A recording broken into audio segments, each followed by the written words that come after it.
Doctor N Ajith Kumar, cricket നിരീക്ഷകരായിട്ടുള്ള നിങ്ങളെപ്പോലെ തന്നെ ഈ ക്രിക്കറ്റ് ചലച്ചിത്ര താരങ്ങളൊക്കെ ഗംഭീരമായിട്ട് നിരീക്ഷണം നടത്തുന്നു. ഡോക്ടർ അജിത് കുമാർ, ഞാൻ കാര്യത്തിലേക്ക് വന്നു കഴിഞ്ഞാൽ ഈ മധ്യനിരയാണോ നമ്മളെ അല്പം ആശങ്കപ്പെടുത്തുന്നത്? പ്രത്യേകിച്ചും സൂര്യകുമാർ യാദവിൻ്റെ ഒരു ഫോം. സൂര്യകുമാർ യാദവ് എനിക്ക് തോന്നുന്നു ഈ കഴിഞ്ഞ 10 രാജ്യാന്തര മത്സരങ്ങൾ ആകെ നേടി 99 റൺസാണ്. ഏഷ്യ കപ്പിൽ 77 റൺസ് ഈ കഴിഞ്ഞ 6 മത്സരങ്ങളിൽ നിന്ന്. അപ്പോൾ അതൊരു കൺസേൺ അല്ലേ? പ്രത്യേകിച്ചും ഓപ്പണേഴ്സിന് ചാർജ് ആവാൻ പറ്റിയില്ലെങ്കിൽ സൂര്യകുമാർ യാദവിൻ്റെ ഒരു റോൾ അത് വളരെ സിഗ്നിഫിക്കൻ്റ് അല്ലേ?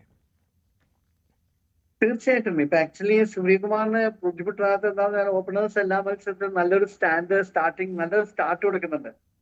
പക്ഷെ കഴിഞ്ഞ തവണത്തെ പാകിസ്ഥാൻ മാച്ചില് ആദ്യത്തെ പാകിസ്ഥാൻ മാച്ചില് ഗിഡ് വേഗം ഔട്ടായപ്പോ സൂര്യകുമാർ വന്നിട്ട് നല്ല അസല പെർഫോമൻസ് ഇട്ടില്ലേ, അത് നമുക്ക് മറക്കാൻ പറ്റില്ല. അദ്ദേഹം വന്ന് 48 നോട്ട് ഔട്ടാണ്. അദ്ദേഹവും തിലക്കും കൂടിയിട്ടാണ് നമ്മള് വിജയത്തിലേക്ക് നയിച്ചത്. ഇപ്പൊ ഒരു ടോട്ടലി ഔട്ട് ഓഫ് ഫോം എന്ന് പറയാൻ പറ്റില്ല. പക്ഷെ എന്താ പറഞ്ഞാല് സൂര്യകുമാറിന് നല്ലൊരു ടെൻഷൻ പൊസിഷനിലേക്ക് വരേണ്ട ഒരു സാഹചര്യം വന്നിട്ടില്ല. അദ്ദേഹം വളരെ ഈസി ആയി വരുമ്പോ തന്നെ നല്ലൊരു 105 for 1 വരുമ്പോ നമുക്ക് സൂര്യകുമാറിൽ നിന്ന് വലുതായിട്ടൊന്നും പ്രതീക്ഷിക്കേണ്ട ആവശ്യം, വലിയൊരു പ്രതീക്ഷയില്ല. അപ്പൊ ആ ഒരു ഘട്ടം തീർച്ചയായിട്ടും പുള്ളി കാണുന്നുണ്ട്. അതാണ് എനിക്ക് തോന്നുന്നത് സൂര്യകുമാറിന്റെ പെർഫോമൻസ് ഇത്തിരി താഴോട്ട് വരാൻ. കാരണം കുറച്ചും കൂടി ടെൻസ് സിറ്റുവേഷൻ ആണെങ്കിൽ സൂര്യകുമാറിന്റെ പെർഫോമൻസ് എന്നും മച്ച് ബെറ്റർ ആയിട്ട് നമുക്ക് കാണുന്നതാണ്. അപ്പൊ അതൊരു വലിയൊരു ഇഷ്യൂ ആയിട്ട് ഞാൻ കാണുന്നില്ല. പക്ഷെ മിഡ് ഓർഡറിൽ ഒരു പ്രോബ്ലം, ഇപ്പൊ തിലക് വർമ്മ നല്ല ഉഗ്രൻ ഫോമിലല്ലേ തിലക് വർമ്മ. കഴിഞ്ഞ മത്സരത്തിൽ സഞ്ജു നല്ല പെർഫോമൻസ് ഇട്ടു. അപ്പൊ ഈ ടോപ്പ് 5 ബാറ്റ്സ്മാൻമാര് നല്ലൊരു പെർഫോമൻസ് എല്ലാ മാച്ചിലും ഒരാളിലേക്ക് മറ്റൊരാൾ നന്നായിട്ട് സ്കോർ ചെയ്യുന്നുണ്ട്. മിഡിൽ ഓർഡറിന് വലിയ ആശങ്കയൊന്നും എനിക്ക് തോന്നുന്നില്ല. പക്ഷെ എന്റെ ആശങ്ക ഇന്ത്യൻ ഫീൽഡിംഗ് ആണ്. നമ്മുടെ ഫീൽഡിങ് എന്ത് പറ്റിയെന്ന് എനിക്ക് മനസ്സിലാവും. സാധാരണ നമ്മളെ ഫീൽഡിങ് ചൊണക്കുട്ടികളെ പോലെ കളിക്കുന്ന ഇന്ത്യൻ ഫീൽഡേഴ്സ് എന്തൊരു ക്യാച്ചസ് ആ ഡ്രോപ്പ് ചെയ്യുന്നത്. നാണം കിട്ടുള്ളൂ. എന്ത് ഇങ്ങനെ ക്യാച്ചസ് ഒക്കെ ഡ്രോപ്പ് ചെയ്യാൻ പോയാല് ഭയങ്കര ബുദ്ധിമുട്ട് തന്നെയാണ്. കഴിഞ്ഞ ആക്ച്വലി ഇന്ന് ഞാൻ അമിത് മിശ്രയുടെ ഒരു കമന്റ് കൂടി കണ്ടു. 3 to 4 ക്യാച്ചസ് ഓരോ മത്സരത്തിലും നമ്മൾ ഡ്രോപ്പ് ചെയ്തിരിക്കണം. ഇവിടെയാണ് ഇപ്പൊ ശ്രീലങ്കയെ കൊണ്ട് 202 അടുപ്പിച്ചതുകൊണ്ടാണ് ഈ ക്യാച്ചസ് ഡ്രോപ്പ് ചെയ്യുന്നുണ്ടല്ലേ. ഈ ക്യാച്ചസ് എല്ലാം നമ്മൾ ശരിക്കും ഹോൾഡ് ചെയ്തിരുന്നെങ്കിൽ ഒരിക്കലും അവർ 220 പ്രശ്നമിക്കുന്നില്ല. അപ്പൊ എനിക്ക് ഏറ്റവും ടെൻഷൻ ഉള്ളത് ഇവർ ഈ ക്യാച്ചസ് ഡ്രോപ്പ് ചെയ്യുന്നതാണ്. ഒരു പ്രശ്നമില്ലാണ്ടാണ് ക്യാച്ച് ഡ്രോപ്പ് ചെയ്യണത്. അത് കാണുമ്പോഴാണ് ഭയങ്കര ഒരു വിഷമം തോന്നുന്നത്. ശരിക്കും ടൈറ്റൻ ചെയ്യേണ്ട ഇന്ത്യയുടെ ഫീൽഡിംഗ് ആണ്. കൃത്യമായിട്ടുള്ള ക്യാച്ചസ് ഒക്കെ പിടിച്ചില്ല എന്നുണ്ടെങ്കിൽ Pakistan will be A real threat, യാതൊരു സംശയമില്ല. കാരണം ഇന്ന് ഈ ഫൈനൽസ് പറയുമ്പോൾ ഇന്ന് വേറൊരു അറ്റ്മോസ്ഫിയർ ആണ്. ആദ്യത്തെ 2 മത്സരങ്ങൾ പോലെ അല്ല ഇന്ന്.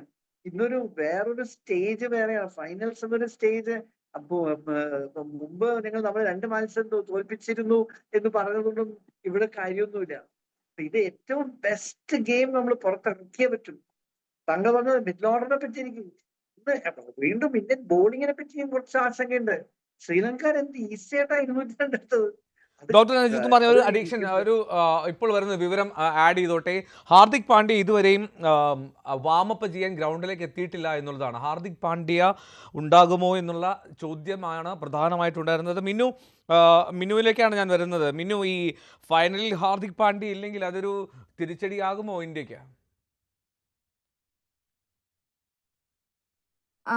ഹാർദിക് ഇല്ലെങ്കിൽ തിരിച്ചടി ആവുമോന്ന് ചോദിച്ചു കഴിഞ്ഞാൽ ആ ഒരു ഹാർദിക്കിനെ പോലെ ഹാർദിക്കിന്റെ ആ ഒരു റോള് ക്ലിയർ ചെയ്യാൻ മറ്റൊരാളെ കൊണ്ട് എന്തായാലും സാധിക്കില്ല.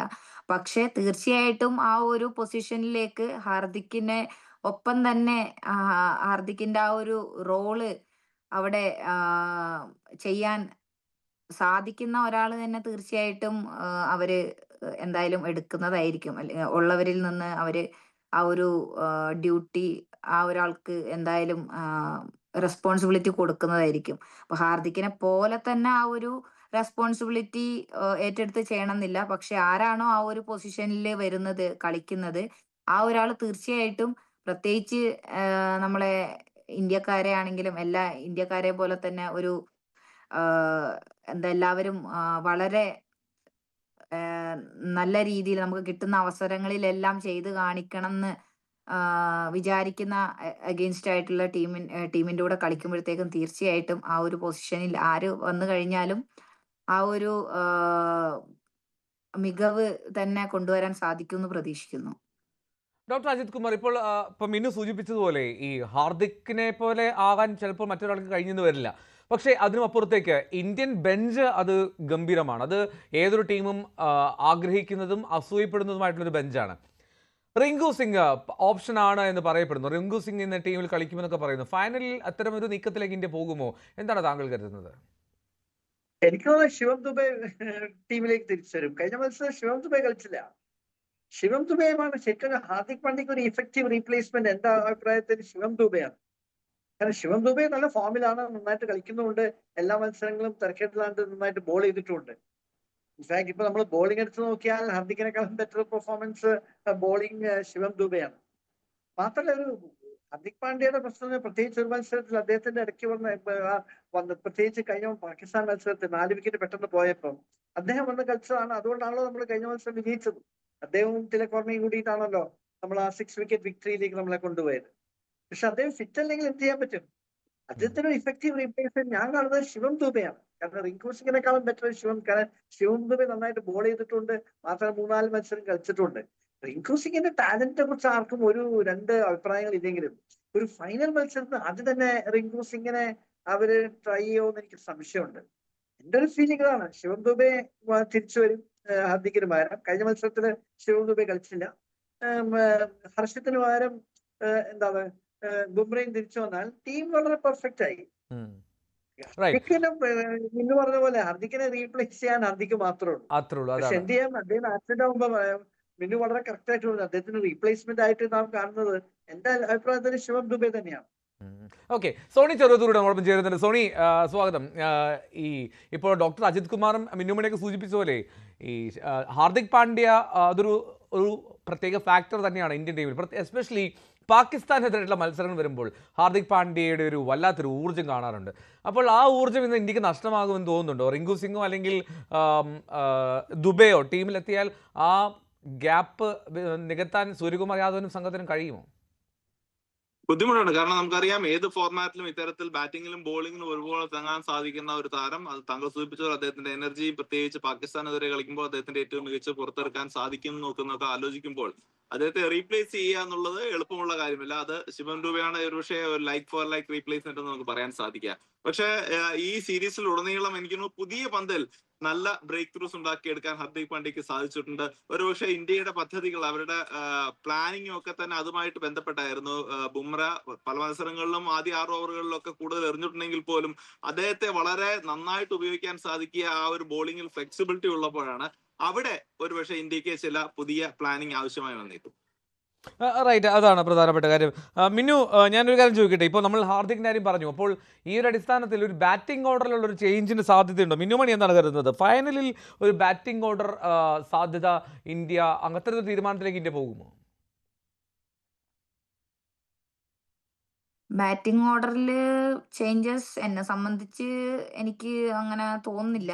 കാരണം ഇപ്പോ ഒരുപാട് എന്താ പറയാ, നമ്മൾ കണ്ടുകൊണ്ടിരിക്കുന്നതാണ്. ആരും എവിടെ പോയാലും പെർഫോം ചെയ്യുന്ന ഒരു പെർഫോമൻസ് ആണ് നമ്മൾ ഇപ്പോൾ കണ്ടുകൊണ്ടിരിക്കുന്നത്. അപ്പോൾ എനിക്ക് തോന്നുന്നു അങ്ങനെ കൂടുതൽ ചേഞ്ചസ് ഒന്നും വരാൻ സാധ്യതയില്ല. പക്ഷെ എങ്കിൽ പോലും ഉള്ളവരെല്ലാം നല്ല രീതിയിൽ ചെയ്യുന്നത് കൊണ്ട് തന്നെ അധികം മാറ്റത്തിനും അവർ തയ്യാറാവില്ല എന്ന് തോന്നുന്നു. ഓക്കെ, മിന്നുവിനോട് തന്നെയാണ് ഒരു കാര്യം കൂടി. ഈ അഭിഷേക് ശർമ്മയാണ് നമ്മൾ എല്ലാവരും ഫോക്കസ് ചെയ്യുന്നത്. ഈ ഫൈനലിലേക്ക് എത്തുമ്പോൾ അഭിഷേക് ശർമ്മയെ ഓവറായിട്ട് നമ്മൾ ഡിപ്പെൻഡ് ചെയ്യുന്ന ഒരു സാഹചര്യത്തിലേക്ക് പോകുന്നുണ്ടോ കാര്യങ്ങൾ? കാരണം അഭിഷേക് ശർമ്മ എന്നുള്ള ബാറ്ററുടെ മികവ് അത് ബ്രില്യൻ്റ് ആണ്, അതിൽ സംശയമില്ല, തർക്കമില്ല. പക്ഷേ ഫൈനലാണ്, അത് അദ്ദേഹത്തിന് തന്നെ ഒരു ഓവർ പ്രഷർ ആകുമോ മിന്നു? ആരാധകരെ സംബന്ധിച്ചും തീർച്ചയായിട്ടും അതൊരു കോമൺ ആയിട്ടുള്ള ഒരു ഫിയർ തന്നെയാണ്. എങ്ങാനും ഇന്നത്തെ ഒരു മത്സരത്തിൽ ആ ഒരു തുടക്കം അഭിഷേക് ശർമ്മയ്ക്ക് കിട്ടിയില്ലെങ്കിൽ പാളുമോ എന്നുള്ളത് ഒരു സാധാരണ ക്രിക്കറ്റ് ആരാധകൻ എന്നുള്ള രീതിയിൽ തീർച്ചയായിട്ടും വരാവുന്ന ഒരു ഫിയർ തന്നെയാണ്. പക്ഷേ എന്താ, ആസ് എ ക്രിക്കറ്റർ എനിക്ക് പറയാനുള്ളത്, ആളിപ്പോ നമുക്ക് എന്താ പറയാ പിടിച്ചു നിർത്താൻ പറ്റാത്ത ഒരു ഫോമിലാണ് അഭിഷേക് ശർമ്മ കളിച്ചുകൊണ്ടിരിക്കുന്നത്, ഒപ്പം ശുഭ്മാനും. തീർച്ചയായിട്ടും നമുക്ക് നമ്മൾ ഓട്ടോമാറ്റിക്കലി പ്രതീക്ഷിച്ചു പോകുന്ന തരത്തിലുള്ള ഒരു ഫോമിൽ തന്നെയാണ് രണ്ടുപേരും കളിച്ചുകൊണ്ടിരിക്കുന്നത്. അപ്പൊ തീർച്ചയായിട്ടും ഞാനും ആ ഒരു ഇതുവരെ കണ്ട കളികളിലുള്ള ആ ഒരു ഫോം തന്നെ ഇന്നത്തെയിലും പ്രതീക്ഷിക്കുന്നുണ്ട്. പക്ഷെ അറ്റ് ദ സെയിം ടൈം നമുക്ക് 100% പറയാനും പറ്റില്ല അവർക്ക് ഇന്നൊരു മികച്ച തുടക്കം കിട്ടും എന്നുള്ളത് പറയാനും പറ്റില്ല. പക്ഷെ തീർച്ചയായിട്ടും ഇതുവരെ നമ്മുടെ മിഡിൽ ഓർഡർ ലോവർ ഓർഡർ ബാറ്റേഴ്സിന് അവസരം നല്ല രീതിയിൽ കിട്ടിയിരുന്നില്ല. പക്ഷെ എങ്കിൽ പോലും ഏതൊരു ഇപ്പോഴത്തെ ടീമിന്റെ ഒരു ലൈനപ്പ് ഒക്കെ നോക്കുകയാണെങ്കിൽ തീർച്ചയായിട്ടും ഏത് മിഡിൽ ഓർഡർ ആണെങ്കിലും ലോവർ ഓർഡർ ആണെങ്കിലും തീർച്ചയായിട്ടും നല്ല ബാറ്റിംഗ് ഒരു ഡെപ്ത് ആണ് നമുക്കുള്ളത്. അതുകൊണ്ട് ഓപ്പണിങ്ങിലുള്ള ആ ഒരു പാർട്ട്ണർഷിപ്പ് അല്ലെങ്കിൽ ആ ഒരു സ്റ്റാർട്ടോ കിട്ടിയില്ലെങ്കിൽ പോലും കൊണ്ടുപോകാനുള്ള പ്ലേയേഴ്സിന് ലൈനപ്പായിട്ട് ടീമിലുണ്ട്. അതാണ് ഓക്കെ. സോണി, ഇപ്പോൾ മിനുമണി പറഞ്ഞൊരു കാര്യമുണ്ട്. ആസ് എ ക്രിക്കറ്റർ ഞാൻ പറയും ഈ പിടിച്ചാൽ കിട്ടാത്തൊരു ഫോമിലാണ് ഇപ്പോൾ അഭിഷേക് ശർമ്മ ഉള്ളതെന്ന്. ഞാൻ ഇതേ സമാനമായിട്ടുള്ളൊരു വാചകം അടുത്ത് കേട്ടത് നമ്മുടെ രഞ്ജി ട്രോഫി ഫൈനലിലായിരുന്നു. അന്ന് വിദർഭയിൽ നമ്മൾ കളിക്കാൻ ഇറങ്ങിയപ്പോൾ കരുൺ നായരെ പറ്റി പറഞ്ഞത് അദ്ദേഹം കരിയറിൽ ഏറ്റവും മികച്ച ഫോമിലാണ്, പിടിച്ചാൽ കിട്ടില്ല എന്ന് പറയുന്നത്. ഫൈനലിൽ അദ്ദേഹം അത് പ്രകടമാക്കുകയും ചെയ്തു. അപ്പോൾ അഭിഷേക് ശർമ്മയും അത്തരമൊരു ഫോമിലാണ് നമുക്ക് പ്രതീക്ഷിക്കാമല്ലേ? അഭിഷേക് ശർമ്മ ഇന്നും ഫയർ ആകട്ടെ.